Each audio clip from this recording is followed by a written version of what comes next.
Classification of ancient Indian history.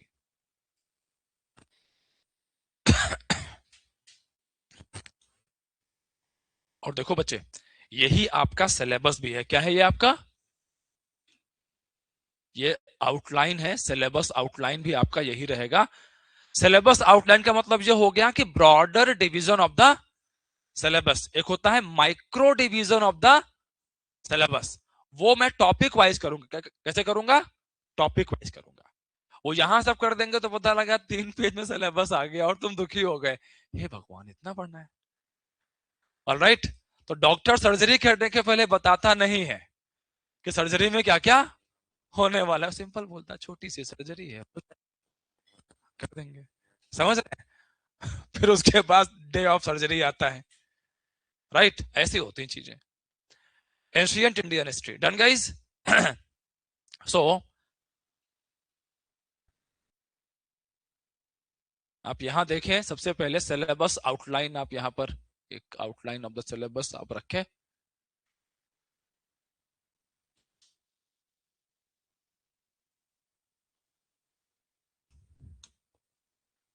तो प्राचीन भारत कहां से शुरू होता है? स्टोन एज, पाषाण काल। शुरुआत कहां से है? स्टोन एज से। ठीक है, अब स्टोन एज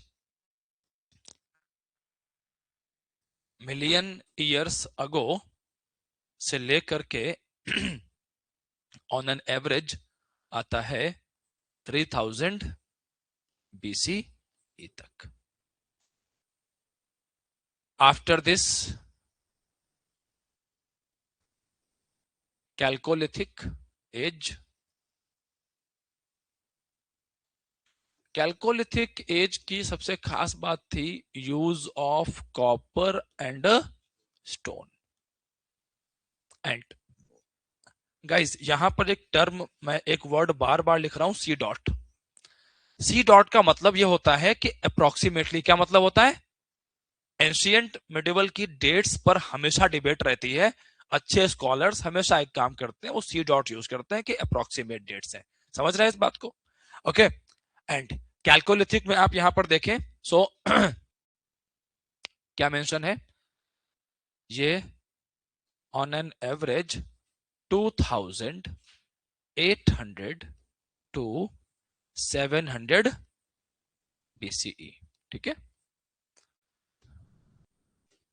आप लिखते चले मेरे साथ में ही, कोई दिक्कत नहीं है।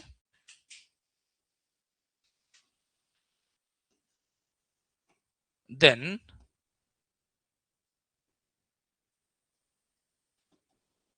Harappan civilization on an average 2600 to 1750 BCE.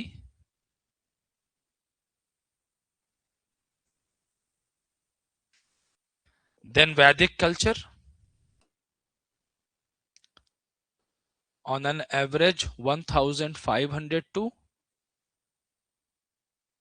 600 BCE.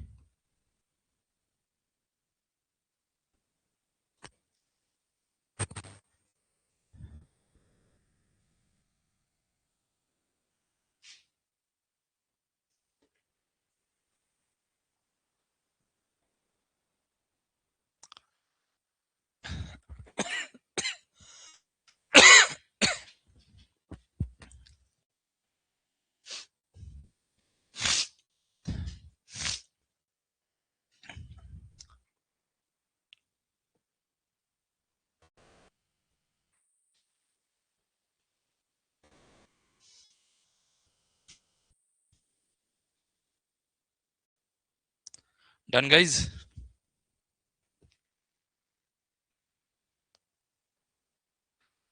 Okay.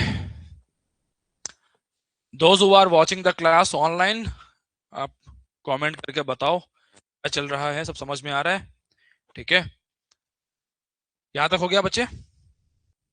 Everyone? अच्छा एक सेकंड, विजिबल नहीं है क्या? अब ठीक है,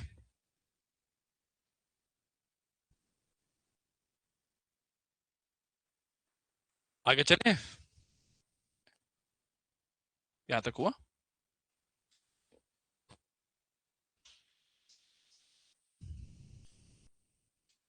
डन। चलिए,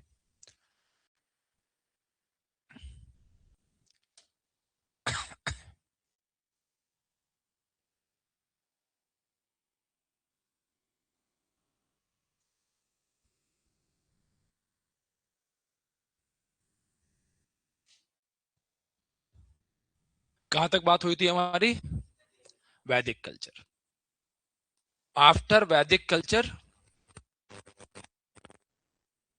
महाजनपद, रफली फ्रॉम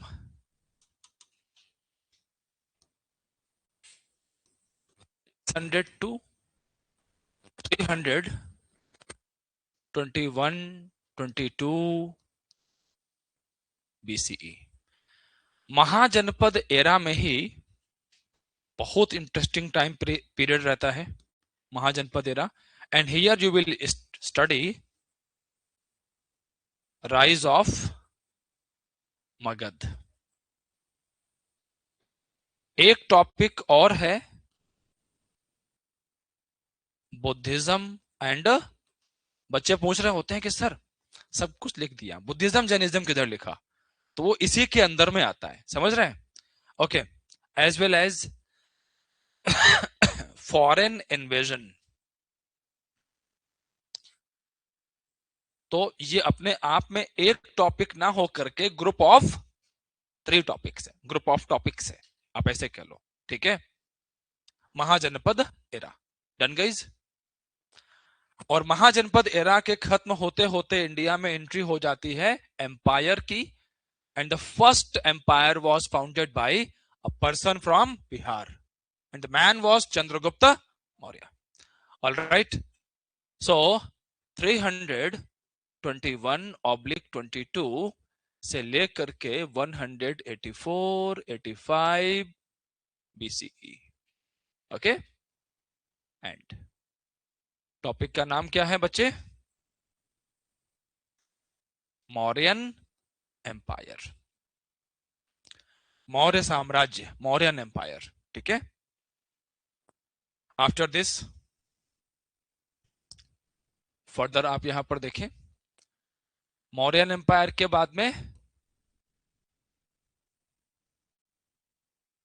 पोस्ट मौर्यन पीरियड आएगा। And post Mauryan period from 184, 85 से लेकर के चलता है 319, 20। अब यहां पर एक चेंज भी है, बीसीई से लेकर के सीई। तो हम लोग बीसीई से कहां पर आ गए? सीई में आ गए। All right, from CE to CE.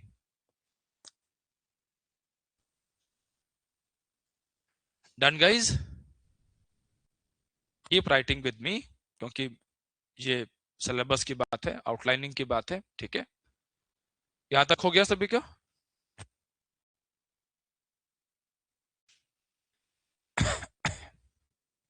आगे बढ़े, ठीक।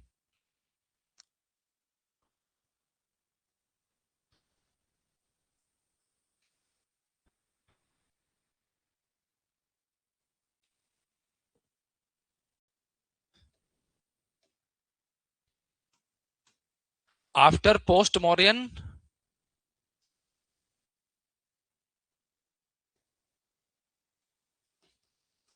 गुप्ता एम्पायर, गुप्ता एम्पायर 319, 20 से लेकर के चलता है, यस, 550 सीई। सीई बोलो या एडी बोलो, बराबर है। Okay, after Gupta post Gupta period, and ये होगा 550 से लेकर के 750 CE. Okay, and history of south India थोड़ा डिफरेंट चलती है. हिस्ट्री ऑफ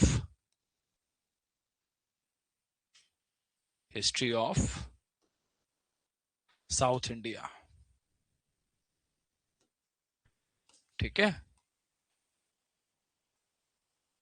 इसको इस तरीके से डाल दीजिए, हिस्ट्री ऑफ साउथ इंडिया. और हिस्ट्री ऑफ साउथ इंडिया में जो मेजर टॉपिक्स हम लोग एंशियंट में स्टडी करते हैं वो टॉपिक रहते हैं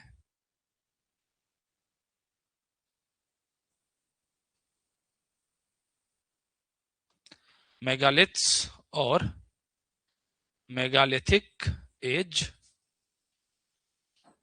इसके अलावा संगम एज. ऑलराइट, मैं ऊपर लिख रहा हूं, आप लोग जो है नीचे की तरफ लिख लेंगे. Sangam as as well as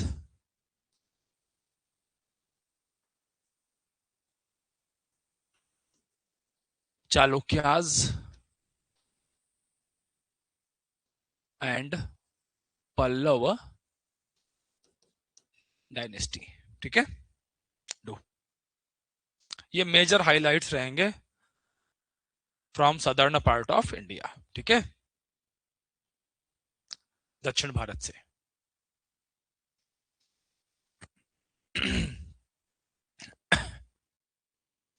syllabus आ गया आपके पास में.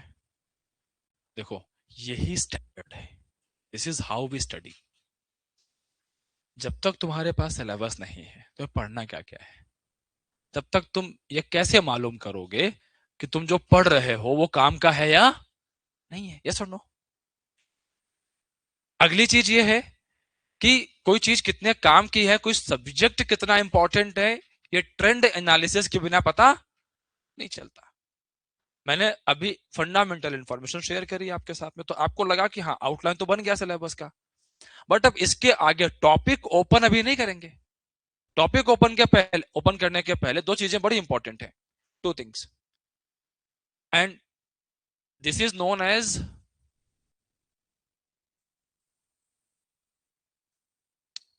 Trend analysis of ancient Indian history. ठीक है, अंडर दिस ट्रेंड एनालिसिस हमें देखना होता है पीवाईक्यूज के लेवल पर. मेन में अगर कुछ है तो समझ रहे हैं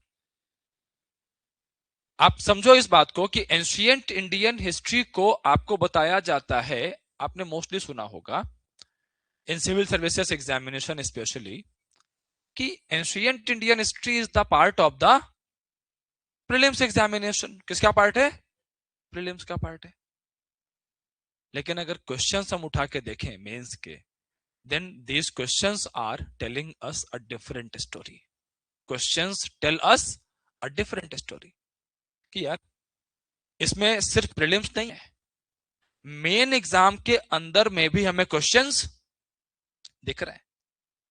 even in the state PCS, मैं दो स्टेट पीसीएस की बात जरूर करूंगा. एक तो आपके पड़ोस में है उत्तर प्रदेश, और एक है इधर जहां पे हम बैठे हैं Bihar.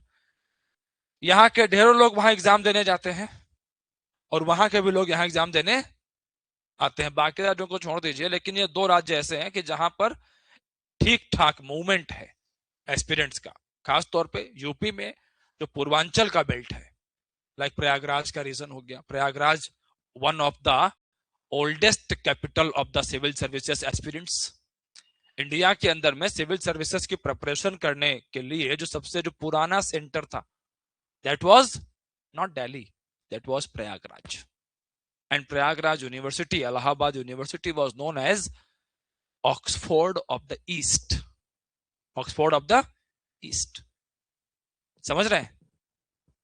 Patna state capital of Bihar, यहां से दो स्टेट कैपिटल बहुत दूर नहीं है. वन इज कैलकाटा, बाकी तो और भी हैं, छोटे राज्यों के, हम बड़े राज्यों की बात कर रहे हैं। एक तो बंगाल का कैलकाटा और एक लखनऊ। 6 से 7 घंटे के अंदर में you can reach from Patna to Lucknow. समझ रहे हैं इस बात को? और दोनों की जो पॉलिटिक्स भी है वो एक दूसरे को बहुत गहराई से इंपैक्ट करती है। सोशियो इकोनॉमिक कंडीशंस इंपैक्ट करती हैं। समझ रहे हैं इस बात को? तो एकदम जुड़े हुए स्टेट्स हैं यूपी एंड बिहार। अब दोनों के अपने मतलब की बात करते हैं ना, एग्जाम की बात करते हैं। तो अगर आप इन दोनों स्टेट्स, क्योंकि सिविल सर्विसेज तो देना ही है, वो तो पीक है, बट आई ऑलवेज से कि एक बैकअप प्लान भी तुम्हारे पास में होना चाहिए। Many at times those who aspire for the state PCS वो आते हैं कि सर आप सिविल सर्विसेज पर फोकस ज्यादा रहता है। Used to say all this things to me in Delhi. अब दिल्ली का trend is different guys, Delhi का ट्रेंड अलग है। समझ रहे हैं? वहां अगर यूपीएससी में क्लास चल रही है तो फिर वही चलेगी, बट स्टेट का ट्रेंड इज डिफरेंट। अगर आप स्टेट्स रीजनल सेंटर में बैठे हुए हो तो यहां पर हम बात इस बारे में भी करते हैं कि आप स्टेट के एग्जाम जब देने जाएं तो वहां पर आप किन किन चीजों का ध्यान रखें। रीजन इज दिस कि आपको एक जॉब की जरूरत है। जरूरत किसकी है अभी? जॉब की। सिंपल है। This is the brutal reality. और जिसको लग रहा है नहीं सर अपन तो ज्ञान के लिए आए हैं, तो भाई बोध गया भी पास में ही है, पीपल के पेड़ भी हैं, उसके नीचे बैठो, फिर तुम्हें एनलाइटनमेंट मिलेगा। फिर तुम्हारे उपदेश सुनने हम सब आएंगे। पहली पंक्ति में मैं बैठूंगा कि हे बुद्ध, इस दुनिया के दुखों से मुक्ति कैसे मिले। बात समझ में आ रही है? फिर तुम मुझे बताना। Right? Idea is very simple. तो मेरा एफर्ट कुल मिला करके यही रहता है कि तुम्हारा कोई ना कोई एग्जाम निकले जल्दी से, तुम सेटल हो जाओ, उसके साथ में बड़ी सारी चीजें होनी है। समझ रहे हैं? तो I keep on telling you. तो अभी यहां पर है क्या चीज? स्टेट पीसीएस की बात कर रहे थे हम लोग। स्टेट पीसीएस के अंदर में सिविल सर्विसेज में तो आर्ट एंड कल्चर है ही, वो तो तुमको दिखाने जा ही रहे हैं अभी हम, राइट? बट स्टेट पीसीएस के अंदर में भी तो आर्ट एंड कल्चर है। यूपी में भी है और बिहार में भी है। कौन जानता है कि बीपीएससी ने कुछ ऐसे पेपर सेट किए कि उसने तुमसे आर्ट एंड कल्चर के नाम पर क्या पूछ लिया? एंशिएंट इंडियन हिस्ट्री या मेडिवल इंडियन हिस्ट्री। क्योंकि यूपीएससी में तो ये हो रहा है। और मैंने बोला क्या, ये सारे छोटे भाई बहन हैं, ये सीखेंगे किससे? अपने बड़े भाई से। इनका बड़ा भाई दिल्ली बैठा हुआ है धौलपुर हाउस में, शाहजहां रोड पर। समझ रहे हैं? यूपीएससी अगर इन्होंने नीचे कुछ कांड किए, कर्म किए, जो भी किए, राइट, तो उसका source of inspiration maximum time पे क्या होने वाला है? और वो चीज एईडीओ के एग्जाम में प्रूव हो चुकी है। ये बात मैं पिछले 8-9 महीने से कह रहा था, जब से मैं बिहार आया हूं। अभी 1 साल नहीं हुआ बिहार आए हुए, जुलाई में जाके पूरा होगा। तब से बिहार में आना जाना लगा हुआ है लगातार। मैंने जुलाई में लास्ट ईयर बोला था कि एग्जाम का पैटर्न चेंज होगा। सितंबर में जब एग्जाम लोकल में हुआ था, पीसीएस बीपीएससी जब हुआ था, उसने दिखाया था कि हम चेंज कर रहे हैं पैटर्न अपना। समझ रहे हैं? एईडीओ में उसने और दिखाया कि देखो 3 स्टेटमेंट क्वेश्चन। जब मैं क्लास में प्रैक्टिस करवाता था कि बारी बच्चों को कि 3 स्टेटमेंट क्वेश्चंस भी आ सकते हैं एस्पिरेंट्स, पर लाइक बीपीएससी है, फैक्चुअल पूछता है। अभी बीपीएससी का एग्जाम हुआ भी नहीं, एईडीओ में पूछ रहा है 3 स्टेटमेंट्स। अभी तो तुम देखो जब बीपीएससी होगा इस साल तो वहां पर क्या होगा। समझ रहे हैं इस बात को? तो दीज आर द थिंग्स। देखो बेसिक पूछा तो इट्स वेरी गुड ना, कोई दिक्कत ही नहीं है, बट आपकी प्रिपरेशन तो टॉप लेवल की होनी चाहिए ना, कि भाई तुम बेसिक से लेके जहां तक पहुंचोगे ना, आई एम रेडी। समझ रहे हैं इस बात को? और वही चीजें हम लोग कहां करते हैं? सिविल सर्विसेज में भी करते हैं। कि सिविल सर्विसेज एग्जाम के अंदर मान लो कुछ टॉपिक्स है जहां से क्वेश्चन नहीं निकल रहा है, बट स्टैंडर्ड टॉपिक्स हैं। I always teach those topics, हर साल पढ़ाते हैं। और मान लो 10 टॉपिक पढ़ाए ऐसे इंस्टीट्यूट में जहां से क्वेश्चन नहीं निकल रहा है, लेकिन पढ़ाया, इस साल एक क्वेश्चन आया, हो सकता है अगले साल कुछ और आ जाए। समझ रहे हैं इस बात को? तो ऑलवेज फॉलो द स्टैंडर्ड। क्या फॉलो करें? स्टैंडर्ड। इस चीज को छोड़ करके, इस बात को सोच करके सिलेबस में चीजें स्किप ना करें, specially in the civil services examination कि यार यहां से तो क्वेश्चन ही नहीं उठ रहा है, समझ रहे हैं। अगर सिलेबस में लिखा है तो फिर पढ़िए। मान लीजिए कुछ टफ टॉपिक है तो इतना पढ़ लो कि अगर इजी क्वेश्चन आए तो बन जाए। समझ रहे हैं इस बात को कि भाई सर टॉपिक देखिए टफ भी लग रहा है, क्वेश्चन में 10 साल से पूछा नहीं, क्या करें, छोड़ना कोई ऑप्शन नहीं है। इतना पढ़ लो कि मान लो इजी आया तो बन गया। समझ रहे हैं ना इस बात को, क्योंकि मैक्सिमम जनता तो छोड़ के जाने वाली है। मैं पुश करता हूं अपनी क्लासेस के अंदर में कि क्वेश्चन या टॉपिक छोड़ देना कोई ऑप्शन। जैसे मेंस एग्जाम है, मेंस एग्जाम में अगर तुम आंसर लिख के नहीं आ रहे हो ना, मान लो 20 क्वेश्चन आए, जीएस 1 में 20 क्वेश्चन, जीएस 2 में 20 क्वेश्चन, यही है सिविल सर्विसेज में। 20 क्वेश्चन में if you solved only 18 questions, 18 ही लिख पाए, 2 छोड़ गए आपके, राइट। तो तुम समझो तुम बहुत बड़े लॉस में हो। अब तुम बोलोगे कि सर अगर हम लिखते 1 पेज ही लिख पाते तो 1 पेज ही लिख के आते, तुम कम से कम 0 नहीं होता। आप लॉजिक समझ पा रहे हैं, 1 is better than 0, 0.5 is always better than 0। समझ रहे हैं इस बात को। दीज आर द थिंग्स जो कि, अब ये सब कैसे आएगा, जब डेली आंसर राइटिंग करोगे। क्या करोगे, डेली आंसर राइटिंग, तब जाके चीजें सुधरती हैं। आप पढ़ते रहिए, सालों पढ़ते रहिए, नहीं होती हैं चीजें। समझ रहे हैं, कंटेंट का लेवल एक हद तक काम करता है, एक लेवल के बाद आपकी प्रैक्टिस प्रीलिम्स एग्जाम की और मेंस एग्जाम की, वही आपको जीत दिलाती है। फाइन। और इसीलिए आप लोग जानते हैं पहले से मुझे कि मैं क्लासेस के अंदर में भी प्रैक्टिस क्विज टाइमली लाते रहता हूं। क्लास के अंदर में जो वीकली होगा वो तो होगा ही तुम्हारा टेस्ट, बट क्लास के अंदर भी क्विज होते रहते हैं। कभी 10 क्वेश्चन, कभी 15 क्वेश्चन, कभी 8 क्वेश्चन क्विज आते रहते हैं टाइम से। समझ रहे हैं, ताकि तुम्हें ध्यान रहे कि तुमने जो पढ़ा रिकॉल कितना बढ़िया कर पा रहे हो। डन गाइज, आगे चलते हैं। So under this trend analysis क्या क्या चीजें हैं आप यहां पर देखें। So you can see here, हाँ वो तो बीपीएससी के अंदर में, यूपीएससी में कुछ नहीं हुआ है दोस्त, दैट्स अ डिफरेंट स्टोरी, उस पर अलग से बात कर लेंगे। ओके, सो आप यहां पर देखें,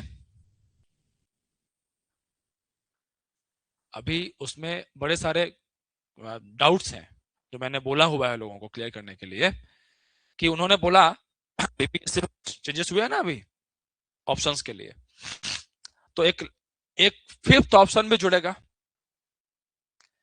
जिसमें लिखा होगा नॉट अटेम्प्टेड।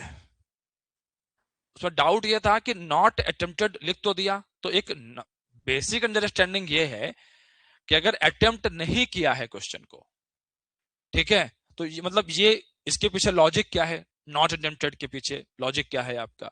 तो लॉजिक जो ये मालूम चला वो ये हुआ कि कॉपीज में कोई हेर फेर ना हो पाए, ट्रांसपेरेंसी रहे।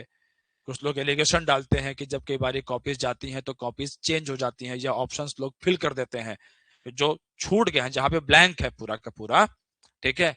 तो वो A B C D 4 option थे, तो आपने अटेम्प्ट नहीं किया कि नेगेटिव से बचना था ना आपको, राइट। तो अब मान लीजिए कि सेटिंग इतनी टॉप लेवल की है कि तुम्हारी कॉपी अलग से निकाल करके उसमें भर दिया गया उसको। तो अब ट्रांसपेरेंसी को लाने के लिए उन्होंने ऑप्शन ए इंट्रोड्यूस किया, समझ रहे हैं। तो वो बहुत फंडामेंटल सी बात है वहां पर, ट्रांसपेरेंसी के लिए है कि तुमने अगर क्वेश्चन अटेम्प्ट नहीं किया है तो तुम्हें ई फिलअप करना पड़ेगा, ताकि बीपीएससी को पता रहे कि इस बच्चे ने इस क्वेश्चन को अटेम्प्ट नहीं किया था, बाद में किसी ने कॉपी निकाल करके सर्कल फिल करके इसका प्रीलिम्स नहीं निकलवा दिया, ऐसा ना होने पाए। It's a very good step. और ये सब वो चीजें हैं जिसको हम लोग कहते हैं कि यूपीएससी को सीखना चाहिए। किससे, बीपीएससी से। यस, बीपीएससी में 2-3 ऐसी अच्छी अच्छी प्रैक्टिसेस हैं जो कि मुझे यहाँ आके मालूम चली। हालांकि सुना था मैंने, बट इतना ना कभी दिया उतना, लेकिन जब बैठा और पूरा लॉजिक समझा प्रोफेसर्स के साथ बैठ करके, जो दोज हु एवेल्युएट कॉपीज, ठीक है, तो आप ये समझो इन बीपीएससी एग्जामिनेशन जो कॉपी जाती है ना, कॉपी एवेल्युएट होने के लिए, उसमें कैंडिडेट का नाम नहीं लिखा होता है, केवल रोल नंबर होता है।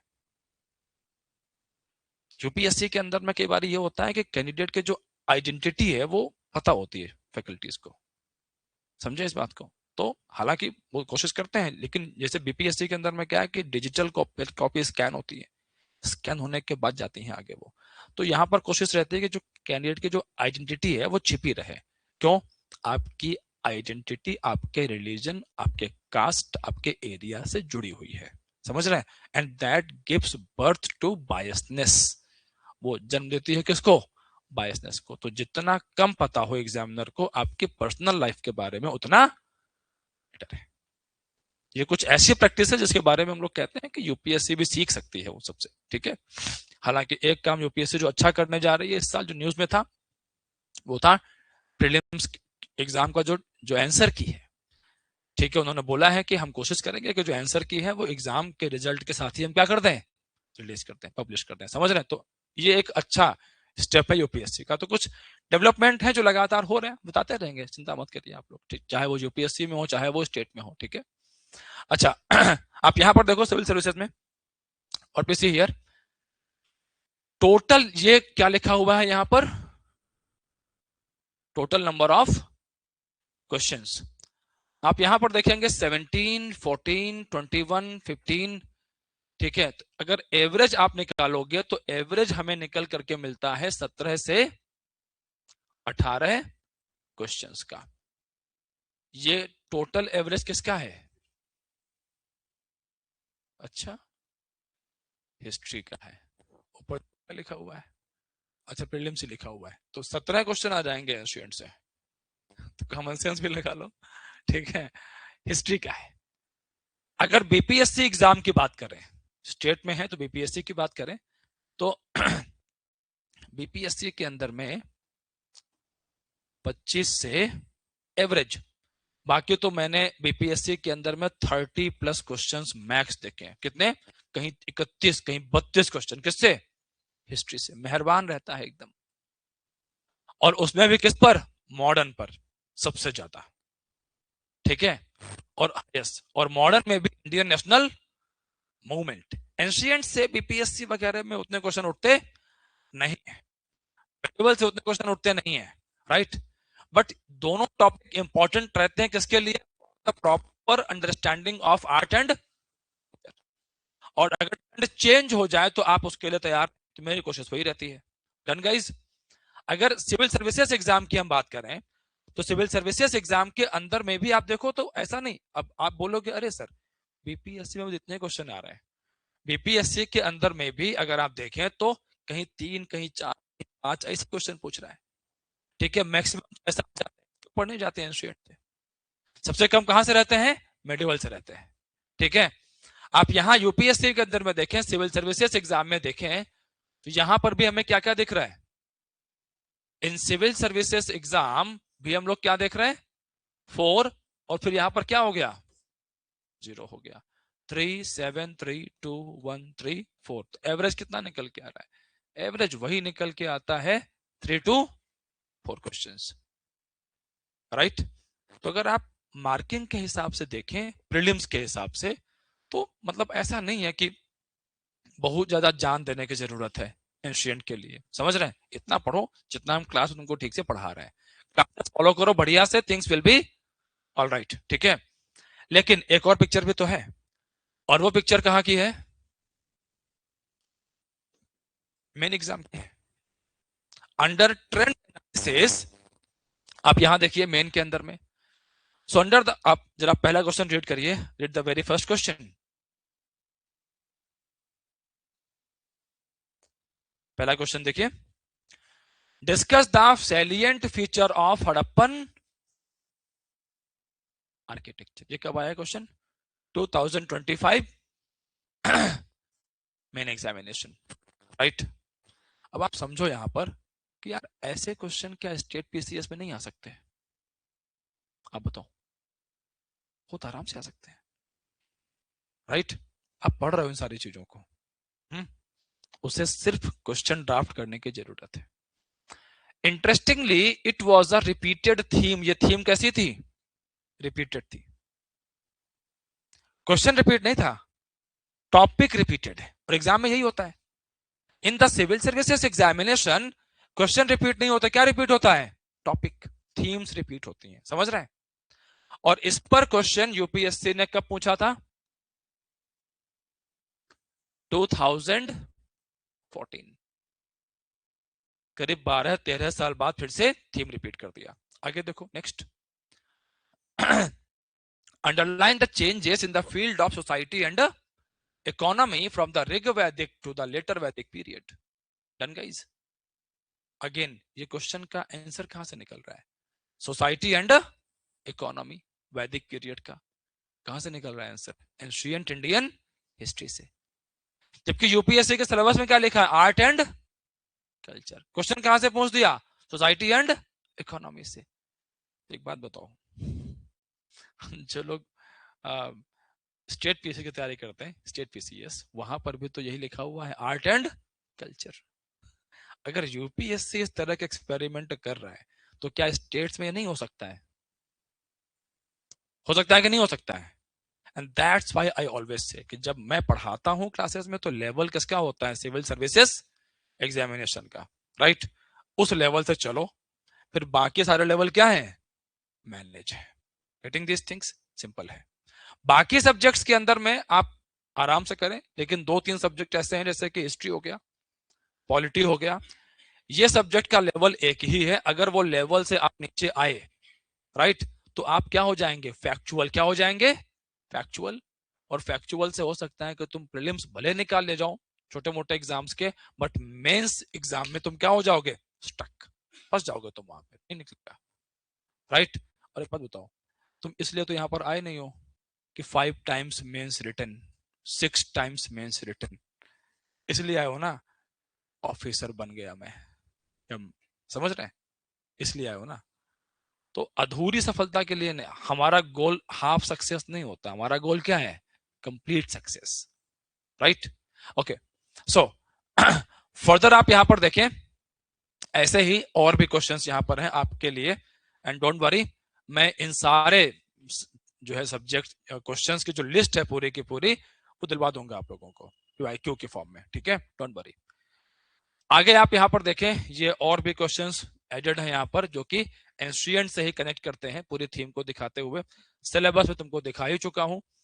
ओके, आफ्टर दिस जो अगला मुद्दा रहता है, अच्छा देखो मैंने ध्यान नहीं दिया, कितना बढ़िया से लिखा हुआ था ये, है ना? मैंने बेकार में ड्रॉ किया ना उतना सारा।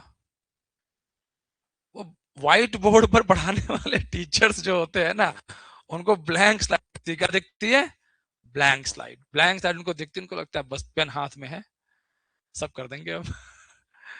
ठीक है, इसको बनवाया था मैंने इसलिए कि मतलब अच्छा रहेगा, प्रेजेंटेशन अच्छा लग रहा है, इस पे लिखता तो और अच्छा लगता। चलो खैर, अब दुख हो गया मुझे इस बात का। फाइन, कोई बात नहीं। आप यहां पर देखें, आप सब हेडिंग करिएगा एक स्टडी मटेरियल। स्टडी मटेरियल पढ़ना कैसे है, ठीक है? अच्छा, कितने लोग ऐसे हैं जिनको है कि सर हिस्ट्री में अपना इतिहास जो है, इतिहास का जो इतिहास है वो 0 है कोई? कि सर मेरा इतिहास एकदम 0 है, और कुछ ऐसे तो नहीं जिसका माइनस में है? सर 0 छोड़ो, आप 0 ज्यादा बोल रहे हो, माइनस में हूं मैं, माइनस में है। और कोई माइनस वाला? थोड़ा बहुत तुमसे तो होगी बात, देख लिया मैंने। और बाकी 0 पर है सब लोग, 0 वाले हैं सब। कोई ऐसा है जो 10 वाला है कि सर अपन प्रो है? ठीक है, आप गलत बोल रहे हो, ना 0 ना माइनस, प्रो है हम। 2.5, 2.5 बिलो 5। 10 के स्केल पर कहां रखोगे मालती अपने आप को? फंडामेंटल में कि बेसिक पर? 2-3 पर रखेंगे।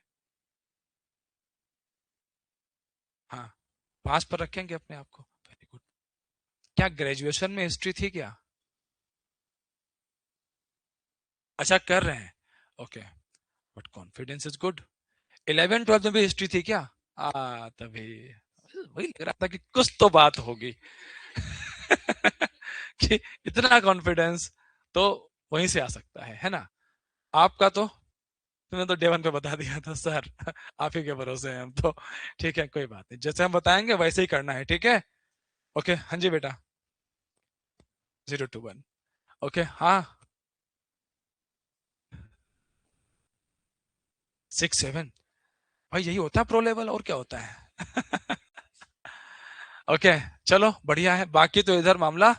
हाँ आदित्य, 3 4, ठीक। कौन रह गया? हाँ, तुमसे तो क्या है, तुम लोगों ने तो पहले कुछ पढ़ रखा है, मुझसे ही पढ़ रखा है थोड़ा बहुत। ठीक चलो यहाँ देखो गाइज, एंशियंट को जैसे बताऊंगा मैं वैसे ही डील करना है, ठीक है। कोई बहुत दिमाग नहीं लगाना अपना, done. It is like tackling one subject at a time, because you have in civil services examination 20+ subject, 20+ subjects in civil services examination, even in BPSC, state PCS, वहां पर भी आपके पास 12 13 सब्जेक्ट होते हैं, राइट। तो इतने सारे सब्जेक्ट जब मैनेज करने होते हैं तो सारे एक साथ मैनेज होते हैं क्या? Answer is no, clear no. Answer ऐसे निकलता है कि आप एक बार में एक सब्जेक्ट मैनेज करो, राइट। ओके, क्या लेवल है, क्या लगता है हिस्ट्री में? 2 3। और तुम? चलो यहां देखो फिर, ये है क्लास 6 एनसीईआरटी, ठीक है, क्लास 6 एनसीईआरटी।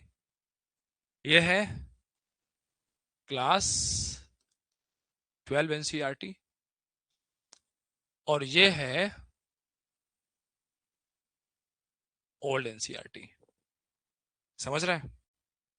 आपको जिस बुक का रेफरेंस आज से क्लास के बाद से ही थोड़ा बहुत लेना चाहिए, सिर्फ इसलिए ताकि आपको टॉपिक की थीम्स पता रहे। बहुत सीधे काम की नहीं है किताब, लेकिन ये होता है ना, नाम जान पहचान नहीं होती है, जान पहचान तुम्हारी हो जाएगी टॉपिक्स के साथ में कि हाँ ये टॉपिक है, हमने ये टर्म देखा है, समझ रहे हैं।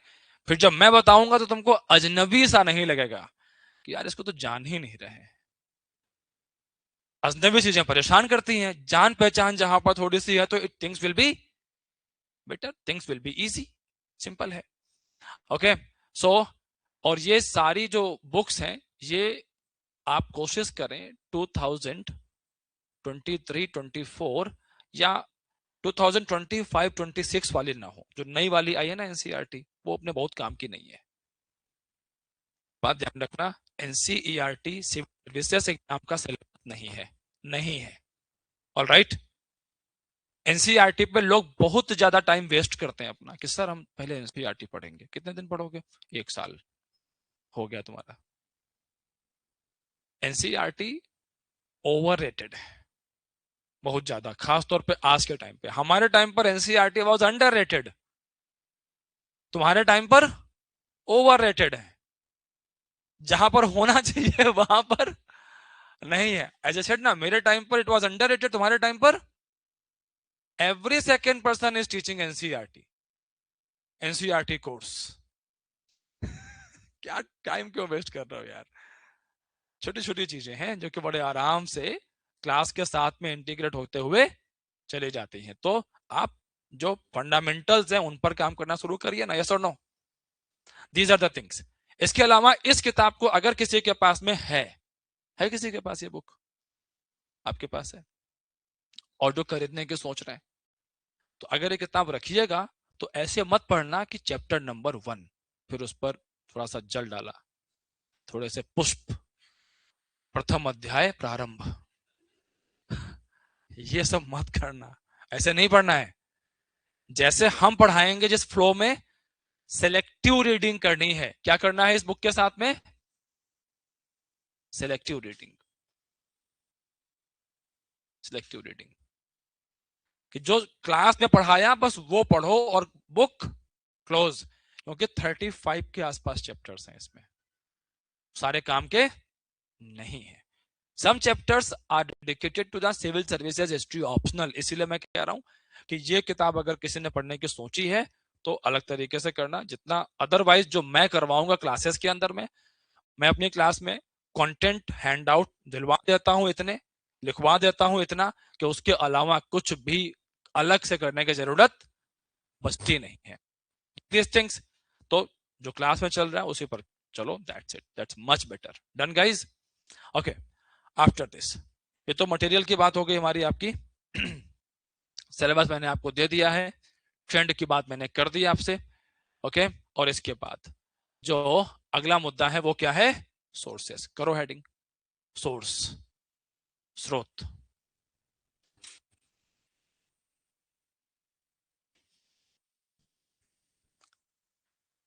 हेडिंग करिएगा source.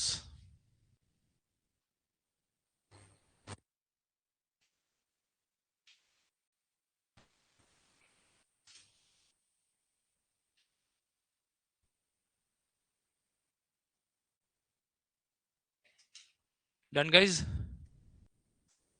Okay, what is the importance of source? Source की इंपॉर्टेंस है क्या? Right, and yes, please add in the bracket, very good, add in the bracket, recreation of history or past। Source क्यों जरूरी है? why sources are necessary for the recreation of the past, right? please be mindful aspirants, हमारे पास में कोई time machine नहीं है, we do not have time machine कि मैं टाइम मशीन में बिठा के आपको ले चला और दुनिया दिखा दी, आपको इंडस वैली दिखा दी, नहीं है टाइम मशीन अपने पास। क्या है फिर अपने पास? अपने पास सोर्सेस हैं। क्या अपने पास? सोर्सेस हैं। And these sources can be categorised in two parts. Number one, primary source. Number one, primary source, and number two, secondary source। okay, primary and secondary। now what is the definition of the primary source and what is the definition of the secondary source? परिभाषा क्या है इनकी? कौन primary कौन secondary? अब simple समझो, जैसे कभी आपसे पूछा जाए कि सुजीत सर से मुलाकात हुई है क्या, आप बोलेंगे हाँ, पढ़ाते थे हमको। अब पढ़ाते थे तो आप और हम दोनों एक टाइम पर नहीं हो गए? यस और नो? एक ही टाइम पर है ना, कि इस टाइम पर हम साथ में हैं, मैं पढ़ा रहा हूं आपको, राइट? तो हम लोग क्या है? कंटेम्प्रोरी हैं। क्या है? कंटेम्प्रोरी है, समकालीन है। अच्छा ठीक है, फिर कुछ ऐसे प्रोफेसर्स हो सकते हैं जिनकी डेथ हो चुकी है, मर चुके हैं, बट उनके वीडियोस, उनकी बुक्स अवेलेबल है, right? Vipin Chandra, R S Sharma, Sharma ji नहीं है, मर चुके हैं, ठीक है? अच्छा, उनकी बुक तुमने पढ़ी, उनके बारे में जाना कि अरे ऐसे, फिर आपने मजा किताबें और निकाली शर्मा जी की और पढ़ी, पूरी स्टडी कर डाली शर्मा जी के बारे में, आर एस शर्मा कौन है, क्या कर रहे हैं, समझ रहे हैं? पता क्या हो रहा है? What are you doing? कि आप और आर एस शर्मा कंटेम्प्रोरी नहीं हो, still you know so much about R S Sharma. तो ये क्या हो गया? Secondary source. क्या हो गया बच्चे? ये सेकेंडरी सोर्स है, कि आप वहां पर हो नहीं, स्टिल आपको जानकारी है। समझ रहे हैं इस बात को? तो सेकेंडरी सोर्स क्या है? These are sources which are not contemporary to the event, event के कंटेम्प्रोरी नहीं है। प्राइमरी सोर्स वो है जो इवेंट के कंटेम्प्रोरी है। Getting these things? ओके, लिखिएगा इसको। तो प्राइमरी सोर्स,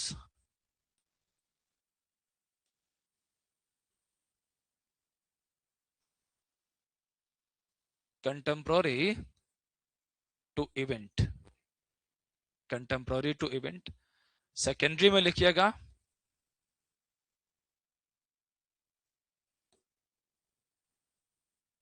नॉट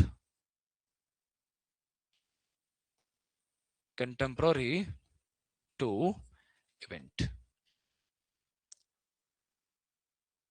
और कंटेम्पररी का मीनिंग क्या हो गया बच्चे? समकालीन, किसी इवेंट के टाइम पर होना, राइट। एग्जाम्पल्स ऐड किए हैं, इसके एग्जाम्पल्स निकाले जाए तो यस, बिल्कुल सही बात है। अर्थ शास्त्र,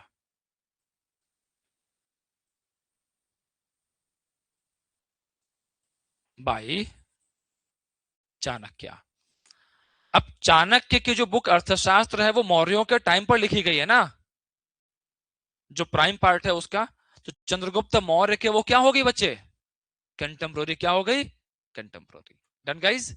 आगे आप देखो, नॉट कंटेम्प्रोरी में आप देखें यहां पर, तो मौर्यंस का ही एग्जांपल लूंगा, मौर्यंस का ही सेम। तो ये तो मौर्यंस के बारे में क्या हो गया? कंटेम्प्रोरी एग्जांपल, और एक उठाते हैं नॉट कंटेम्प्रोरी, ठीक है, और बुक ही उठाते हैं, ठीक, लिटरेरी एविडेंस ही उठाते हैं। एक बुक लिखी गई and the name of the book was Mudrarakshasa. Name of the book was Mudrarakshasa bye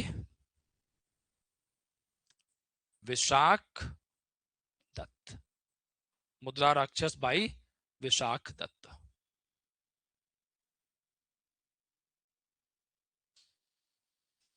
okay,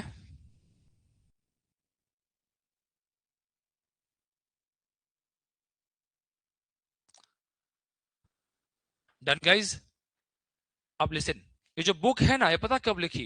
ये आप लिख देंगे वहीं पर, ये आपको इतना पता नहीं होगा इस बारे में, आप लिखिएगा इसके बारे में। This book was written during Gupta period. This book was written during,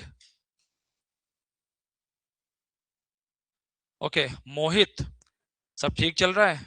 करो मैसेज, बताओ मुझे।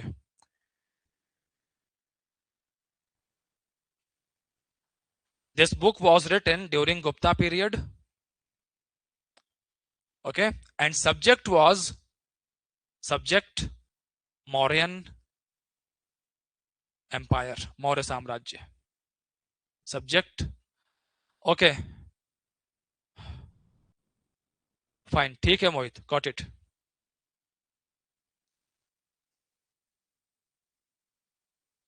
आई थिंक प्रियांशु भी था, ठीक है। और तुम्हारी आईडी कौन यूज कर रहा है? इकबाल कर रहा होगा, पक्की बात है। ओके, चले आगे बढ़े। तो उसकी भी तो आईडी है।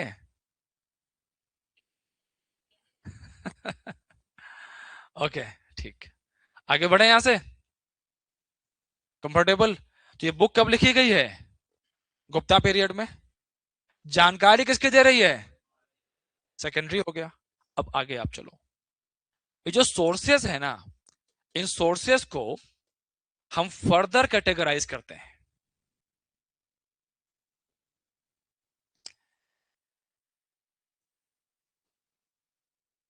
ये जो प्राइमरी एंड सेकेंडरी सोर्सेस हैं, इनका एक और क्लासिफिकेशन है, source. So what I have told you, क्या क्या बताया मैंने अभी तक आपको? Yes, primary and secondary, okay, A B. Now aspirants please focus here, यहां देखिए, जो प्राइमरी सोर्सेस हैं, प्राइमरी प्राइमरी सोर्सेस को further we categorize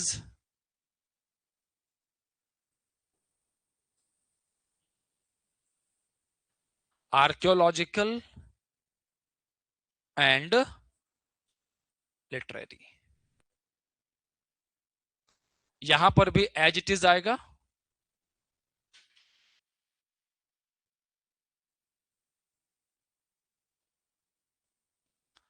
archaeological and literary, fine.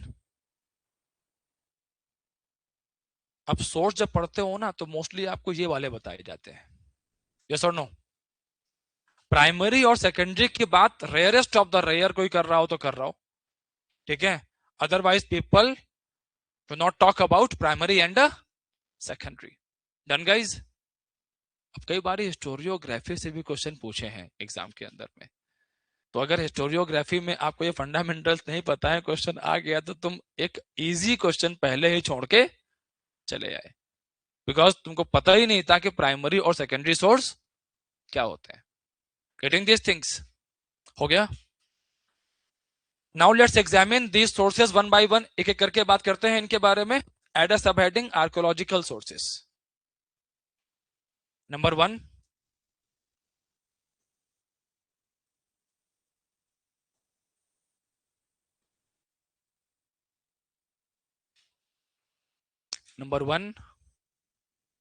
Archaeological source, पुरातात्विक साक्ष्य।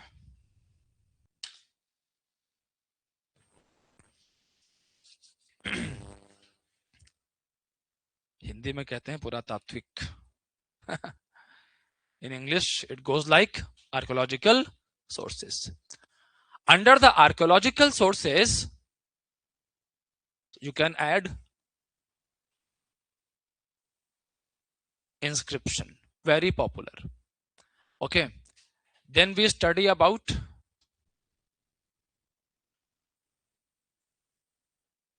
sculpture. Then painting.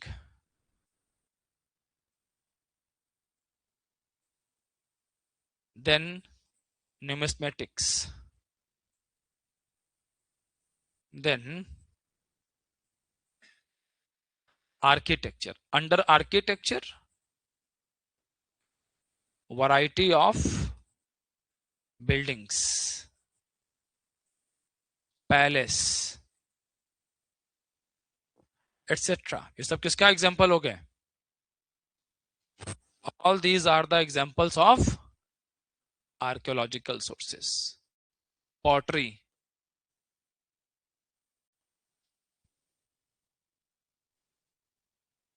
etc.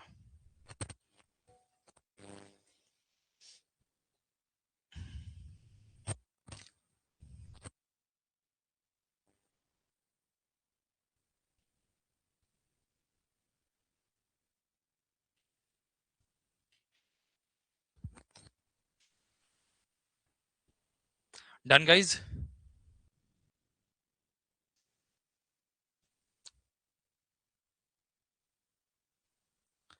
आगे बढ़े? Okay, please focus. देखो, जो आर्कियोलॉजिकल सोर्सेज है ना aspirants, these are very different from the literary sources. Literary sources वो होते हैं जो कि सॉफ्ट सरफेस पर लिखे जाते हैं। कहां लिखे जाते हैं? सॉफ्ट सरफेस पर। फॉर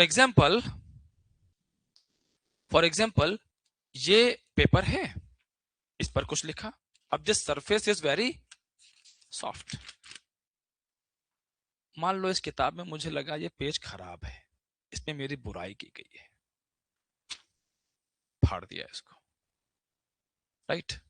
इसकी जगह पे एक नया पेज लिखवा दिया कि बहुत अच्छे इंसान थे, तारीफ पे तारीफ। बात समझ में आ रही है? आपको समझ में आया हुआ क्या? चेंज कर दी गई हिस्ट्री। समझ रहे हैं इस बात को? अच्छा, ठीक। अब कभी कुछ ऐसा हुआ कि यहां पे कुछ लिखा गया, तारीफ लिखी गई मेरी, तारीफ पे तारीफ, लेकिन कुछ ऐसी चीजें हुई जो गलत थी, अब बुराई करनी है। अब जो लिखा है तारीफ, उस पर आप लिखोगे तो फिर तो समझ में आ जाएगा ना कि पहले कुछ और लिखा हुआ था। यस और नो? बहुत जाहिर सी बात है कि वहां खाली जगह पे बुराई करोगे वहां लिखोगे। बात समझ में आ रही है? तो अच्छाई भी दिख रही है, साथ में क्या दिख रहा है? तो जो बाद में लोग आएंगे वो देखेंगे ना कि यार इंसान पूरा खराब नहीं था, यहाँ देखो अच्छाई लिखी है, वहां देखो क्या लिखा है। समझ रहे हैं? मिक्स हो गया ना, क्योंकि जो पत्थर पर लिखा है ना, आप उसे खत्म नहीं कर सकते, लेकिन जो कॉपी में लिखा है उसे चेंज कर सकते हैं, पॉसिबल है वो। Getting this things? तो भी समझो, लिटरेरी अकाउंट भी इंपॉर्टेंट है, बट लिटरेरी अकाउंट के अंदर में चेंजेस करना इज इजी।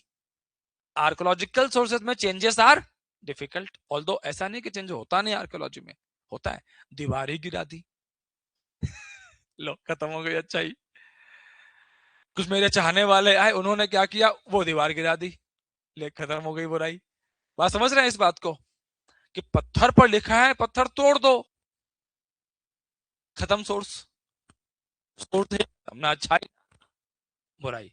तो ऐसा नहीं है कि सोर्सेस खत्म करने को, अल्टर करने को कुछ भी तब हो सकता है, बट यूजुअली व्हाट सी कि जो आर्कियोलॉजिकल सोर्सेज हैं, अब मान लो कोई इंस्क्रिप्शन है। अब क्या होते हैं इंस्क्रिप्शंस? इंस्क्रिप्शन अगेन, बिहार में ना हिस्ट्री पढ़ाने में बड़ा अच्छा लगता है, क्योंकि चाहे हम दिल्ली पढ़ाएं चाहे तमिलनाडु, इंस्क्रिप्शन की जब बात आती है तो एक इंसान का नाम सबसे पहले आता है, और वो था अशोक मौर्य, और वो बिहार से ही था बात समझ में आ रही है? तब यही पढ़ा रहा हूं, पढ़ो। तो अब पिलर इंस्क्रिप्शंस अशोका के ढेरों हैं, ठीक है। रामपुरवा का बेल्ट है, लौरिया नंदनगढ़ है, लौरिया अरेराज के एरियाज, आई बिलीव चंपारण के आसपास के सारे एरियाज है, ठीक है, जहां अशोका के ढेरों इंस्क्रिप्शंस, रॉक, पिलर, राइट। अब इन पिलर्स के ऊपर में यहां पर इंस्क्रिप्शंस में अब क्या आ गया, अशोकन पिलर्स आ गए। क्या आ गया बच्चे? अशोकन पिलर्स आ गए। अब इन अशोकन पिलर्स की सरफेस पर अशोकन पिलर्स आ गए, and on the surface of Ashokan pillars कुछ एक क्या लिखे हुए हैं, मैसेजेस, संदेश लिखे हुए हैं, राइट। और ये संदेश, मैसेज ही क्या है, inscription. Always remember, Ashokan pillar inscription नहीं है, वो तो पिलर है। The messages engraved on the surface of the Ashokan pillar, these messages are known as inscriptions। अब बात समझ में आ रही है? अच्छा, अब यहीं पर एक डाउट आता है बच्चों के मन में, सर ये जो कॉपी में लिखा है ना हमने, कि सर ये जो कॉपी में लिखा है ना, ये भी तो लिखा है, और जो पिलर पर लिखा है वो भी लिखा ही तो है, तो उसको इंस्क्रिप्शन कह रहे हो, इसको लिटरेरी अकाउंट कह रहे हो, लिखा तो दोनों में है ना, कोई लैंग्वेज है, कोई स्क्रिप्ट है, तो एक ही बात बोलो ना सर। ये गोलू वाला डाउट है कि बेटा ऐसा है कि जो सोर्सेज है ना, आर्कियोलॉजिकल एंड लिटरेरी, इनमें जो बाइफर्केशन है, जो डिवीजन है, वो डिवीजन इस बात को लेकर नहीं है कि तुमने क्या लिखा, क्या पढ़ा। Division is associated with the surface. Division जुड़ा हुआ है किससे? सरफेस से। कि when the surface is harder, something is written on a harder surface, तो वो क्या हो गया, आर्कियोलॉजिकल सोर्स चला गया, ठीक है। या बिल्कुल सही बोला है, इंस्क्रिप्शन हो गई। वो कहां पर लिखा है, हार्डर सरफेस पर। और अगर पेज पर सॉफ्ट सरफेस पर लिखा है तो वो क्या हो गया बच्चे, लिटरेरी हो गया। समझ गए इस बात को? लिखवा दूंगा, डोंट वरी, सारी सारी चीजें लिखवा दूंगा, पहले समझिए आप, पहले समझ गए? तो इतनी बात समझ में आ गई कि लिखा इंस्क्रिप्शन में भी है, लिखा किताब पर भी है, लेकिन इंस्क्रिप्शन में surface will be harder, inscription में विल बी हार्डर, ऑलराइट। और लिटरेचर में क्या होगी बच्चे, it will be a soft surface. Done guys, clear है? ओके, अब देखो, अब ये अशोक का पिलर है, ठीक है, इस पर लिखा है मैसेज। इंडिया में जो पहला बंदा जिसने अशोक के इंस्क्रिप्शंस को, मतलब अशोक के बाद में, क्योंकि अशोक मर गया, पोस्ट मौर्यन आया, गुप्ता आया, लोग भूल गए कौन अशोक। ये भी तो हुआ है ना, सबको अशोक के बारे में हमेशा पता नहीं था, लोग भूल गए, क्योंकि हिस्टोरियोग्राफी है नहीं ना हमारे यहाँ प्रॉपर, लिखा नहीं जाते चीजों को, तो इतिहास के पन्नों में अशोक खो गया। कौन अशोक? अंग्रेज आ गए, अंग्रेजों को है खुराफात, सारी चीजें नेगेटिव नहीं है, उनको खुराफात पता किस बात की, खुराफात इस बात की उनको कि इंडिया क्या है, इंडिया को जानना है। ठीक है, हिस्ट्री में जो लोग जैसे हम लोग हैं, हमको भी खुराफात होती है कि जो है वो क्यों है, जो हो रहा है वो क्यों हो रहा है, हम जहां हैं वो जगह ऐसी क्यों है, यहाँ के लोग ऐसे क्यों हैं, यही क्यों खा रहे हैं, यही क्यों पहन रहे हैं, ऐसे ही क्यों बोल रहे हैं, कुछ और भी तो हो सकता है। राइट। तो अंग्रेजों का दिमाग ना, इसी को कहते हैं क्रिटिकल थिंकिंग। राइट, कि एक्सेप्ट तो करेंगे, वो करेंगे एक्सेप्ट, लेकिन पहले जान ले कि ऐसा क्यों है। ऑलराइट। अच्छा, लेकिन इसे कहते हैं बहुत देर कर दी। ठीक है, क्योंकि अब क्लास धीरे धीरे अपने अंत की तरफ जा रही है। ठीक है बेटा, चलिए खैर, यहां पर देखिए, यहां पर फोकस करिए बच्चे। What was I telling you, कि ये पिलर है अशोक का। अंग्रेज आए इंडिया के अंदर में, अंग्रेजों के पहले एक राजा हुआ था फिरोज शाह तुगलक। तो ये जो होता है ना क्रिटिकल थिंकिंग, किसी के दिमाग में हो सकता है। फिरोज शाह तुगलक घूमने निकला एक बार, उसको मेरठ में एक पिलर दिखा, बड़ा सा 50-60 फीट का। फिरोज शाह तुगलक देख रहा उसको, यार क्या है, फिर पास गया, देखा कुछ लिखा भी है। क्या लिखा है? उसने बोला पिलर निकालो। राजा है ना, निकलवा दिया पिलर, दिल्ली ले चलो। फिर ऐसे ही एक बारी गया वो हरियाणा, दिल्ली में है ना, तो दिल्ली से मेरठ हरियाणा सब घूम रहा है, वहां भी पिलर देखा। वहां वाला बोला इसको भी निकालो, दिल्ली उठा के, दोनों दिल्ली उठा लाया। और अपने जो विद्वान थे स्कॉलर्स, उनको बोला पढ़ो क्या लिखा है। कोई पढ़ नहीं पाया। लेकिन हिस्ट्री में ये बात दर्ज हो गई, पढ़ाएंगे तुमको हम मेडिवल में, कि Firoz Shah Tughlaq brought 2 pillars of Ashoka from Meerut and Topra to Delhi. ठीक है, अच्छा, long story cut to short, British आ गए, इनको भी पिलर दिख रहे हैं अशोक के, क्योंकि इरेक्टेड है ना जगह जगह पर, समझ रहे हैं। तो जहां ब्रिटिश कई जगहों पर गए, देखा यार ये तो कुछ अजीब चीज है, ये पिलर्स क्या है ये। तो एक बंदा था, नाम था जेम्स प्रिंसेप, वो अल्टीमेटली पढ़ लेता है स्क्रिप्ट को, बताता है कि भाई मैसेजेस लिखे हैं, दूसरी लैंग्वेज में लिखे हैं, ब्राह्मी डिकोड करता है। फिर वो बंदा बताता है आगे कि यार ये सब ना एक राजा था अशोक, उसने बनवाए हैं। क्योंकि अशोक ने ना, बड़ा खुराफाती है अशोक, अपना असली नाम छिपा दिया, दूसरा नाम चल रहा है देवा नाम पिय। तो जब जेम्स प्रिंसेप जब पढ़ता है तो कहता है कोई राजा था, देयर वाज सम रूलर, देवा नाम पिय। उसको नहीं पता ये अशोक है, देवा नाम पिय बता रहा है। फिर मालूम चला, अरे देवा नाम पिय और अशोक दोनों एक ही है। One such incident happened in my life. अपन छोटे थे, क्रिकेट खेलने का शौक था। आज के 25-30 साल पहले क्रिकेट ही चल रहा था, और वो भी एकदम बूम पर था।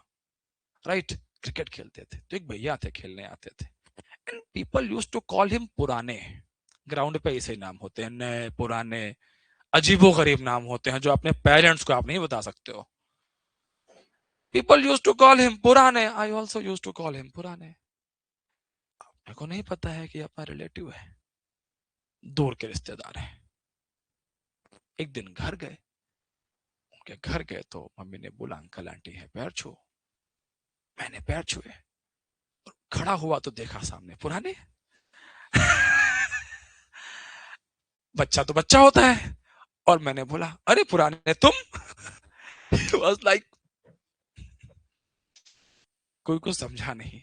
फिर वो धीरे से मुझे साइड पे लेके बोले हाँ ये नाम नहीं बोलना है। मुझे बड़े होकर एहसास हुआ कि अच्छा नाम कैसे बदलते हैं, क्योंकि जब मेरा नाम बदला तो मुझे समझ में आया, अच्छा ऐसे नाम बदलते हैं। समझ गए इस बात को? तो अशोक ने अपना नाम अशोक यूज नहीं किया। क्या नाम यूज किया? देवा नाम पिय। बाद में मालूम चला कि देवा नाम पिय और अशोक दोनों क्या है? एक ही है, क्योंकि कुछ जगहों पर अशोक ने रियल नेम यूज करवाया था। फिर मालूम चला हिस्ट्री में, किताबों को पढ़ करके, क्योंकि बुक में तो था अशोक, बुक्स में है अशोक, लिटरेचर में दिख रहा है, लेकिन आर्कियोलॉजी में नहीं दिख रहा था, तो ये मालूम चला अरे यही है अशोक, एक ही है। तो ऐसे मिसमैचेस होते हैं, ठीक है। और जो चीज तुमको हम यहाँ पढ़ा दे 2 मिनट में 10 मिनट में, इसको हिस्टोरियंस को फाइनलाइज करने में सालों लगे हैं। क्या लगे हैं? सालों लगे हैं। डन गाइज, क्लियर है यहाँ तक? अच्छा आगे आप देखो। तो एस्पिरेंट्स, इंस्क्रिप्शंस जो होते हैं, इंस्क्रिप्शंस में भी कुछ खास बातें हैं, ठीक है। अभी मैं लिटरेचर ओपन नहीं कर रहा हूं, पहले आर्कियोलॉजिकल सोर्स ही खत्म करते हैं, फिर ओपन करेंगे लिटरेचर को, ठीक है। वन बाय वन चलते हैं, अच्छा रहेगा वो। अभी हम लोग यहाँ पर आगे क्या देखते हैं, जो इंस्क्रिप्शंस हैं एस्पिरेंट्स, इंस्क्रिप्शंस में भी इनकी लैंग्वेज होती है। क्या होती है? इनकी लैंग्वेज होती है, लिखने के तरीके होते हैं। अब लैंग्वेज है, आप इसके अलावा इंस्क्रिप्शंस कुछ नए हैं, कुछ पुराने हैं, सारी चीजें हैं। तो यहीं पर एक टर्म आता है which is known as epigraphy. क्या कहते हैं हम लोग? Epigraphy. What is epigraphy? Epigraphy is the study of the inscription. अभी मैंने ये नहीं बोला लैंग्वेज की study, no, study of the inscription. कि मान लो ये इंस्क्रिप्शन है, तो ये कितना पुराना है, इसका रॉ मटेरियल क्या है, किसने बनवाया था, समझ रहे हैं? ये क्या है? Study of the inscription. अब यहां पर कुछ लिखा हुआ है, तो उसकी स्टडी क्या होगी? अलग होगी, समझ रहे हैं? That is known as palaeography. उसे क्या कहते हैं हम लोग? Palaeography. Palaeography is what? Palaeography क्या है बच्चे? Study of the old writing और old language, right. Study of the old writing और old language is known as palaeography. Further आप देखो, इंस्क्रिप्शंस कई तरह के हो सकते हैं, but one very popular category of the inscription is eulogy. क्या है aspirants? eulogy. Okay, so what we see in eulogy, eulogy में क्या देखते हैं हम लोग? eulogy is a kind of glorification. क्या है aspirants? ये glorification। कि कुछ इंस्क्रिप्शंस में राजाओं को बस क्या किया गया है? ग्लोरीफाई किया गया है। And such inscriptions are known as eulogy। और हिंदी में, हिंदी संस्कृत में टर्म आता है प्रशस्ति, ठीक है। मैं आपको बता दूं, इन एग्जामिनेशन प्रशस्ति वर्ड इज मोर